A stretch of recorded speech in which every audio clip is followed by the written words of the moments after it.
So after getting to the late game, all there is to do for me is give handouts to increase immigration. Losing about 1,000 people to an epidemic is not unusual, and it takes a long time to get back up to level. And there's nothing else for me to do. No territory to get, no trading to do. So let's start a new game. Tito Ferro inspired this rule set, but I tweaked a little bit to keep me sane while playing, because he had some harsh rules and I didn't like those. And in my opinion, this set is also harder. So in the capital we're going to have a single race. It's not going to be humans. We're going to set all difficulties to maximum. We're going to enable all the vanilla scripts. I'm going to grab any titles I want. I'm not going to edit the map. Well, I guess I could regenerate it like 100 times, but I'm not going to do that either because I don't want to be bored out of my mind. I can only acquire regions through diplomacy. I can't set any limits on immigration. That includes the other races, so I have to get rid of them some other way. I can't do slavery, so no enslaving people, no selling them off. That entire law mechanic is just off limits, and then no trading for getting slaves. I just can't have them. The raiders can't be bought off. I cannot reload a save to try and do something differently. I cannot declare war on the other factions, and if my throne is reached by hostiles, so like by an invasion, then I'm just dead. So that's the end of the run, I guess. So what this means is I need to get a good starting location where I can get my resources set up, and one of the territories that I'm bordering is going to have to be a potential buyout candidate. If they're all capitals, then I'm going to have a problem trying to get my first piece of territory for 9 million denarii. At this point I'm already sick of rerolling, so I'm going to opt to risk it by having one neighbor be a free state, and I'm just going to be hoping that they get annexed by a neighbor so I can buy the region off them at a low price, hopefully. So the alternative is to keep on rolling until I do get a neighbor that isn't their capital, and then I'm set.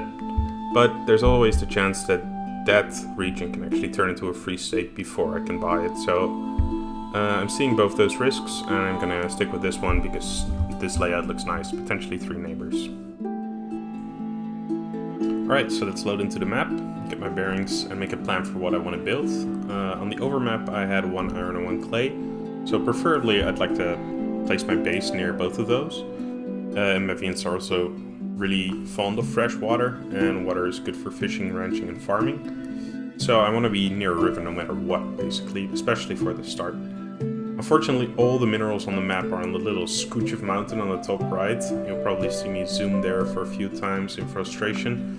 So I'm not going to be getting any mileage out of that iron I took on the map anytime soon. So I go for the bottom location here instead of the west location, because this has the deep water river, which is even better for fishing. There's also clay here, and there's fruit nearby if I ever decide to do orchards for fruit preference. So it's as good a place as any, I guess.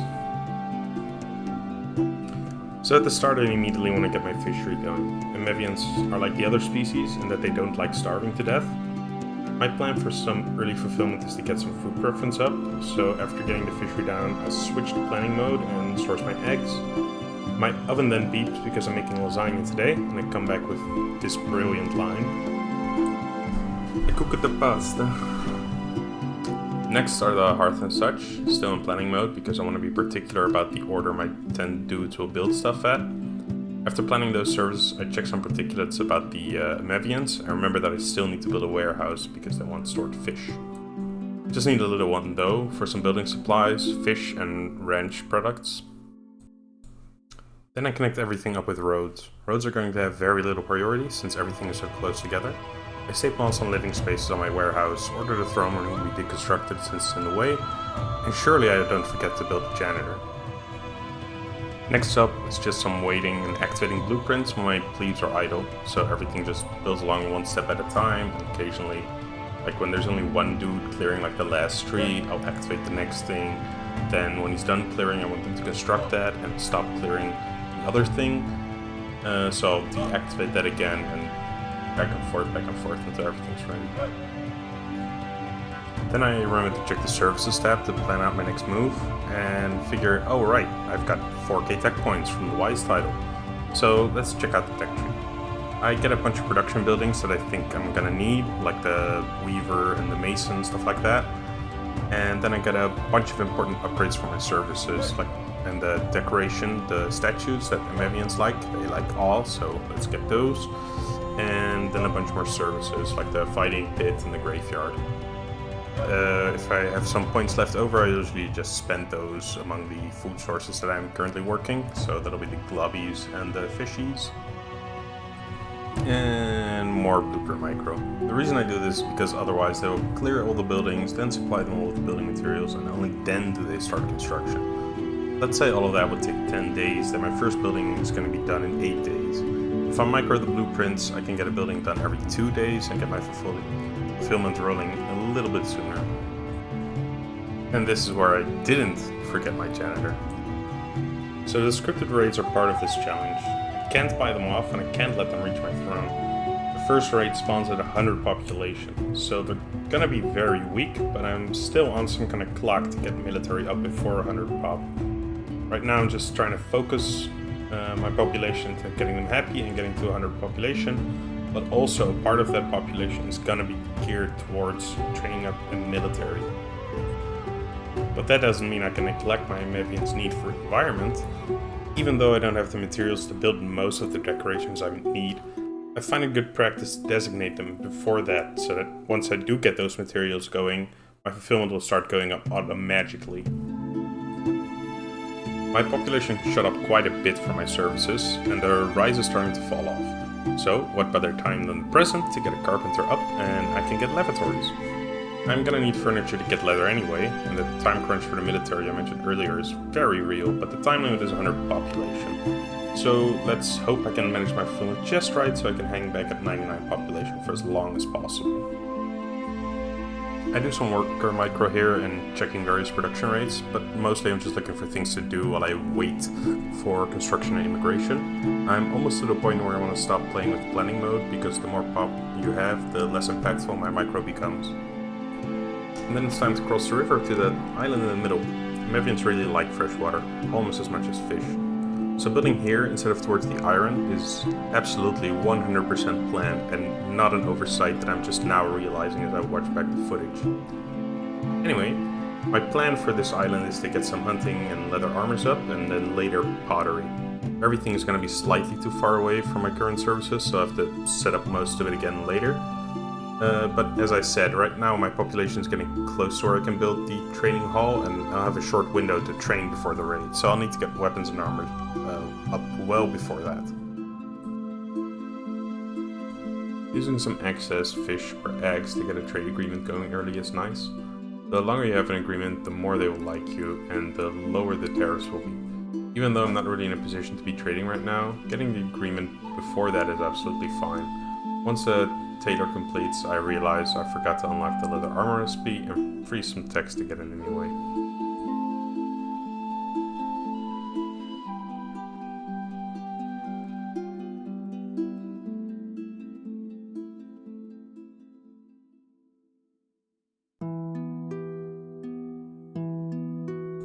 Might as well get a market. I feel like there's plenty of fish production to let everyone have some pet clams. Quite a shrimple decision.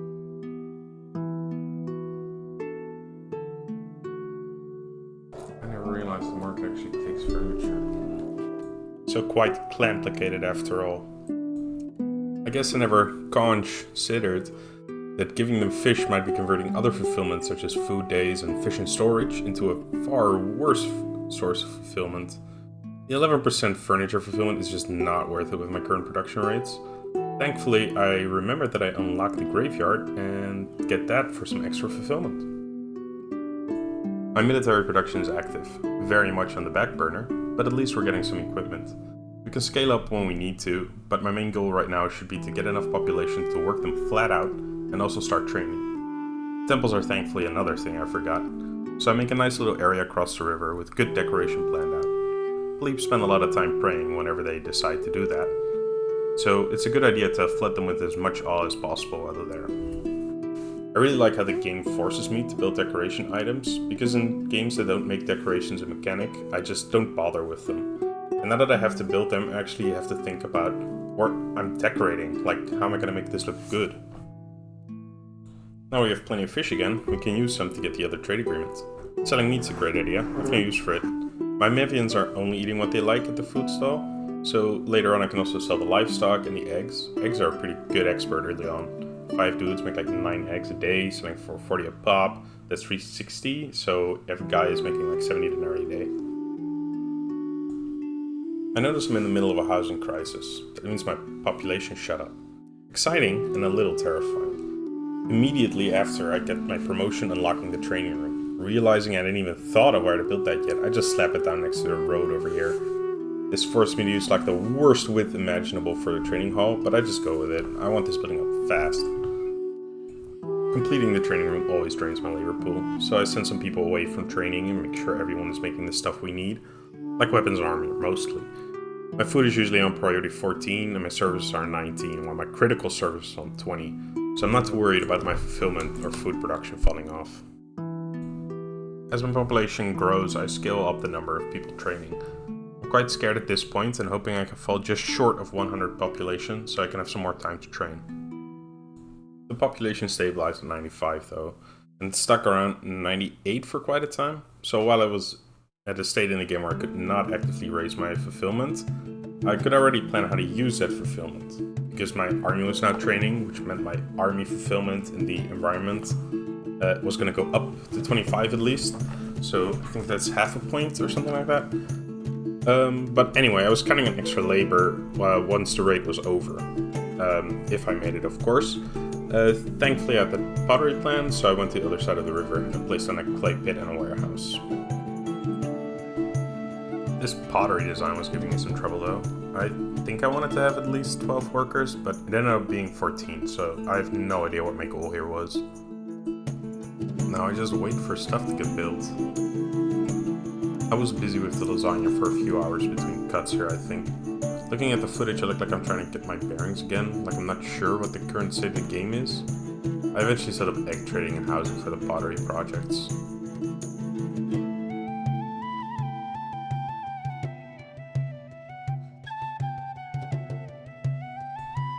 At this point I'm just checking to see where I can skimp on workers to increase my equipment as much as possible. I know the first raid is going to be very weak, but I still want to be in the best possible position. This is also where I noticed that I had forgotten to set priority on the lavatory. Quite convenient actually, as my population would have spiked above 100 earlier if I hadn't forgotten this.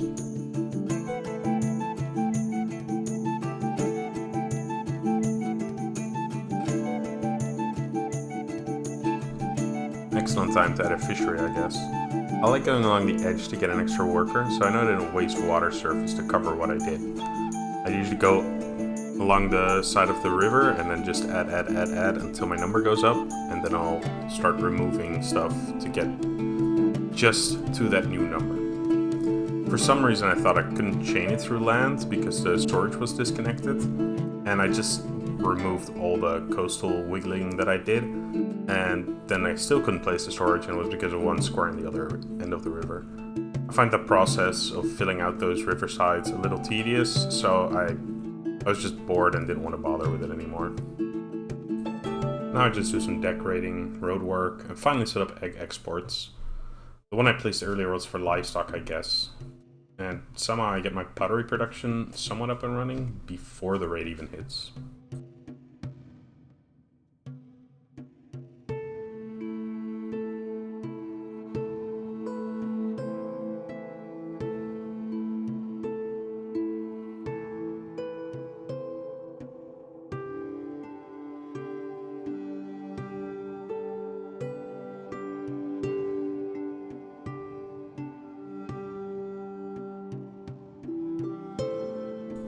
Then this happens, but I guess I was feeling confident.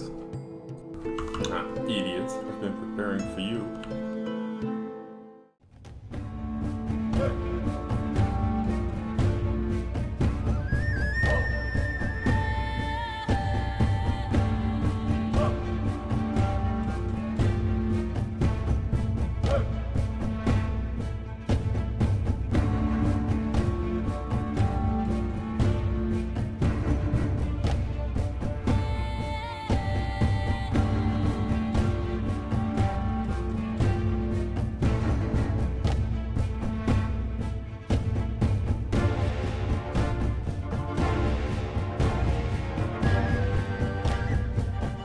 20 raiders, more than I was expecting. But my 30 Amevians are well trained and equipped. This was not a fight.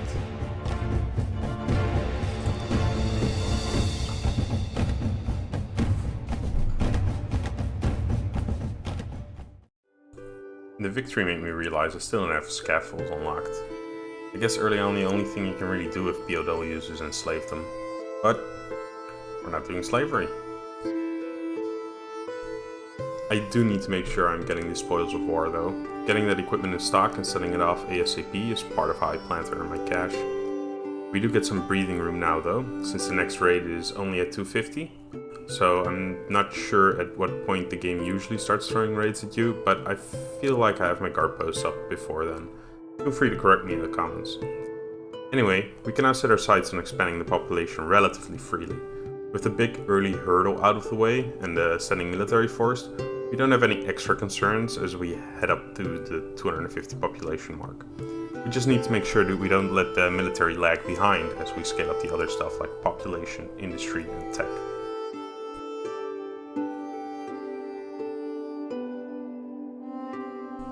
That means it's time for imports. The easiest path to improving service fulfillment right now is just upgrades. A lot are being locked behind smooth stone. The plan? Import stone and cut it so we can get all the upgrades. The fisheries also have a pretty cheap upgrade for a plus 0.50. All I need is cloth for that, and for cloth I just need cotton. Cloth is also usually a pretty good money maker, so I set up more cotton fields than I would need for just my fishery upgrades.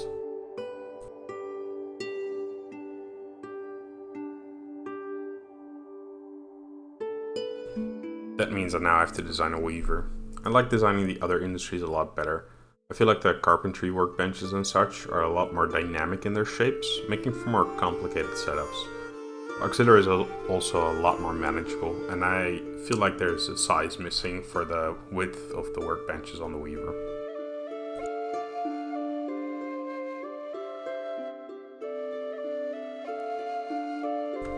Having used the pottery from the island to upgrade the food stall and market, I'm anticipating a rise in population pretty soon.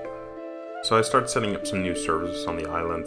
There's going to be new immigrants coming in and they'll be living there, and they'll find the services on the mainland to be just too much of a stroll. So these people are going to be an industrious bunch. They're going to earn a bunch of denaries for me.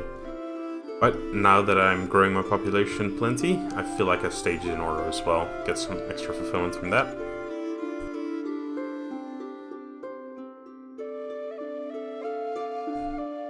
More population means more food. I've been using these smaller glob farms because they don't take up a lot of labor to run. So early on it's very easy to scale up the amount of ranchers you have without mass killing off the animals due to labor shortages, and they're also relatively quick to put down. But at this stage I felt like I just could build one big glob farm, which would be more efficient in theory. So it gets built and I check the numbers, and it takes 25 workers to run and has 90 animals. The 3 smaller ones take 15 workers to run and have 75 animals, and that's all in total, but they have the same dimensions combined. That means that the new bigger pasture is taking 2/3 more labor for 20% more product. So I tear it down and build 3 smaller ones instead. What a weird conclusion.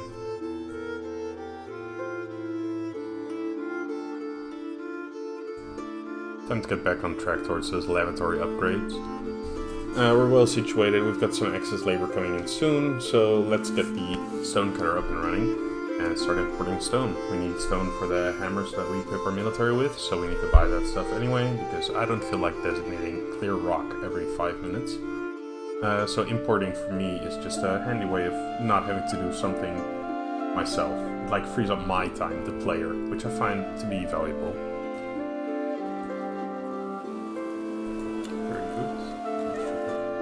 Very good indeed, past self. But unfortunately the ration maker is not the go signal to get out onto the map. We're doing a challenge run, so there's really no point. Plus, we're going to need the meat money to buy a region eventually. Alright, money. I now remember to sell off the loot from the first raid. Half of it is likely spoiled by now, but we still got a quick buck. Everything is just kind of running right now. The cotton fields finally finish up, so I can micro the worker count on those, and it's just another year before there's a point in completing the weaver. With my cut stone coming in, there's a lot of statues being constructed everywhere. And this is the automatically rising fulfillment. It's not much, but it's honest masonry. Once I bank a little more, I sneak in some cheeky stage upgrades.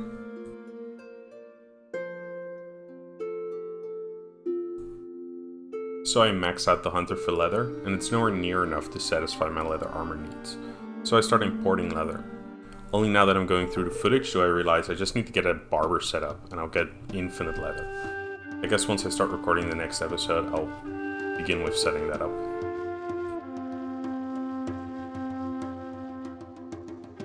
Watching myself design this tailor, it looks like a lot more fun than designing the weaver. Look at the little intricacies that these tables make and how when they scale up they don't exactly mirror and stuff. I feel like this design for room is a lot more interesting to do than the refinement one.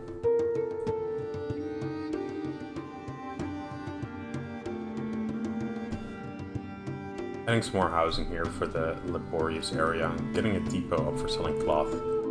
Looks like cloth can sell for 30, which is decent, but clothing sells for 80. So I can sell 4 cloth for 120, or turn it into 3 clothing and sell those for 240, doubling my profit by just adding another stage of production. This makes me realize that the cloth to clothing recipe is probably another one that I forgot to unlock. So instead of freezing even more stuff, let's finally get a science lab going. This is probably the least interesting building to design.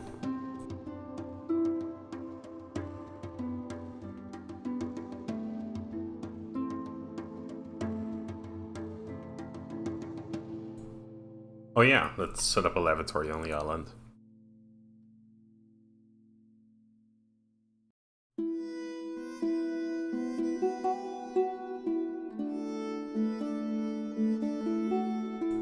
Damn, even getting the toilet up is more fun than getting the science lab up.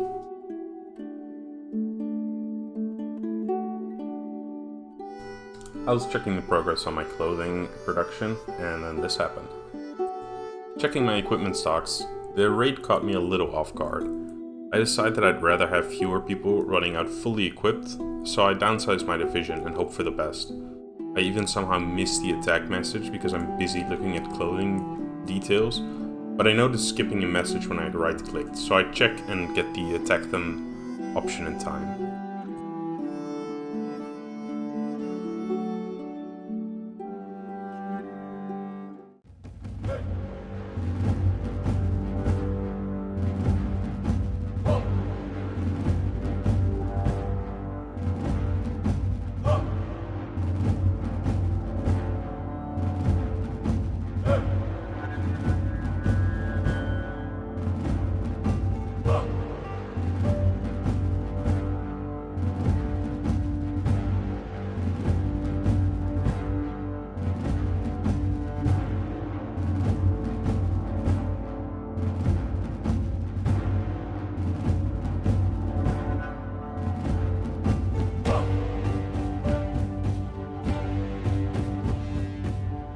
Humans to my 50 Amevians. This time the fight went infinitely worse though, as on the first fight I took 0 casualties, and now I took 1. A bunch of combat loot means a bunch of denaries, very nice. But my immediate concern is weaponry and armor. The 250 raid caught me a little off guard, and the reason my hammer stockpile was not where it was supposed to be is because the rate of spoilage met the rate of production. So to get to arming 100 Amevians, I need to more than double my current output, so I expand my production accordingly.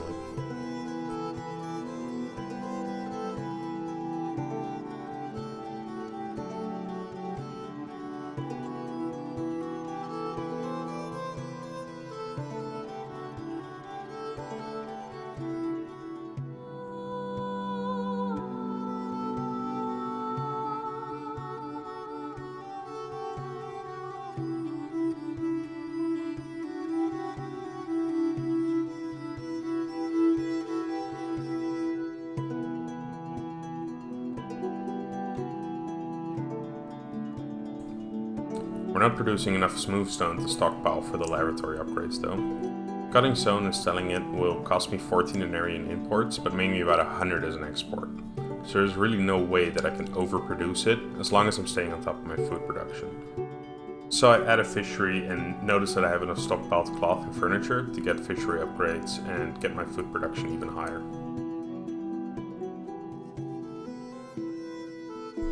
So this is where I actually start importing leather, not like earlier when I mentioned that I started importing leather. This is actually where I start noticing that my leather armor production is lagging behind because of a lack of leather. So I go to import leather, but actually I check the price for leather armor first, which is 1,000 denaries. The leather is only 160 or something. So 4 leather makes 1 leather armor, which would be 320, 640 in denarii to buy the leather to make a single leather armor. So by buying leather, we're saving about 400 denaries. And that'll save us big in the long run, judging from the amount of leather armor we're gonna need to create.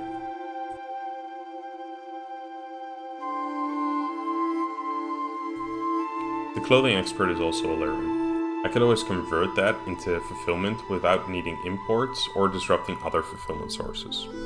So I expand my cotton production to hopefully support the weaver's full capacity.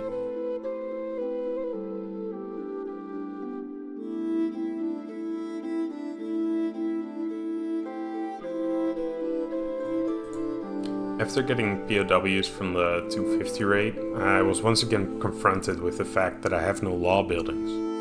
I'm getting close to 300 though, so it's about time I start planning for that. Right now I can get the stockades and kind of get a feel for where I'm gonna place the scaffolding and guard posts. I want to get 2 stockades, one that'll take only 1 guard for kind of the day-to-day arrests. People will get executed 100% of the time because I just don't do dungeons. And then I want a bigger stockade so that in case, I win a raid, I get a bunch of POWs, I can just put those people into that bigger stockade, but not have to spend like 8 people to guard like 2 people coming in from arrests on the streets.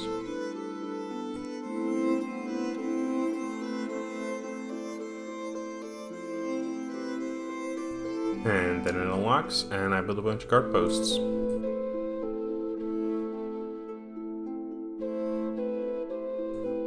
Then realizing that apparently guard coverage doesn't cross water, so I have to build a little bridge here. Now I just kind of get to relax with some chores, like microing the worker count on cotton fields, building the execution spot, checking some trade prices, realizing I can get ore for 42 denaries each, remembering that I have a decent ore patch on the other side of the map, covered in some mountains, sob at that uncontrollably, cancelling some forage orders, placing roads, and getting more housing near the clay pits.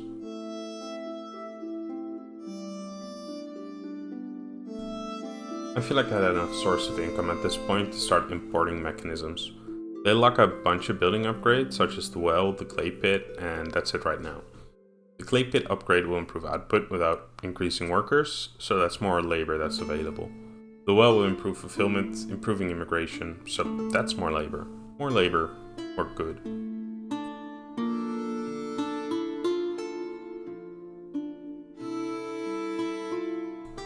And more labor means more mouths to feed, but mainly I'm just getting more glob farms here to increase my egg exports. And then I got on a little bit of a decorating spree.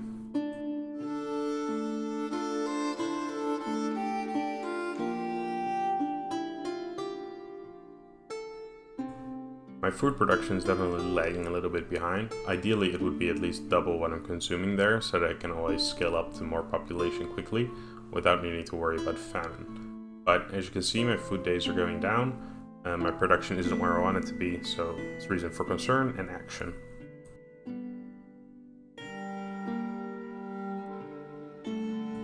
I micro some worker counts on the cotton production chain, and remembering that I saw like your people are gonna need health stuff soon, I decided to just slap down a hospital. It's not really an expensive service, but it gives half fulfillment or something, and you can usually get all the opium you need just from foraging the opium that's on the map. This place close by, put a warehouse down, gather everything, and sell off any excess. You don't really need more opium stored than maybe 10 or something. People rarely really visit the hospital.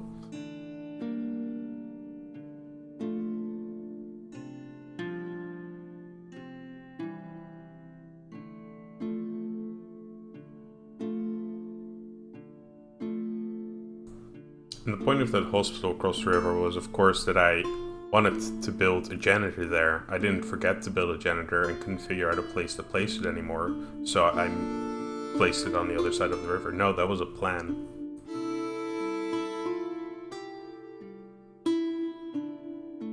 I placed down some housing and started exporting cut stone. I just make sure everything keeps running, and then suddenly I got really greedy about the egg trade and built a big glob farm.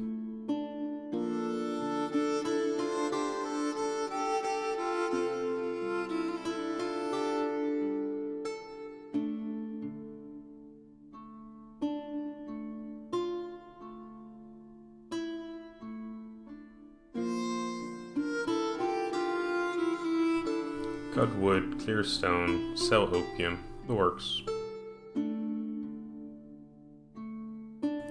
So here I consider buying wood for a second, but it's ridiculously expensive at 17 a piece. Coal is cheaper.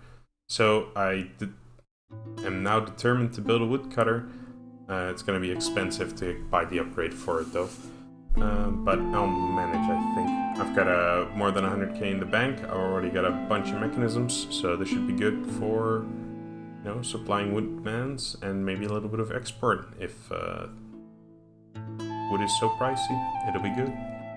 But this is the last fragment of the video, so next time I'm gonna start with setting up the barber probably to get all that leather, which would probably save me a whole lot more money than building a woodcutter ever would. How much wood could a woodcutter cut wood if it could wood cut? There we go. So this is the final fragment. If you're still here, thanks for watching. And I guess next time we'll reach 500 pop and hopefully get a barber up.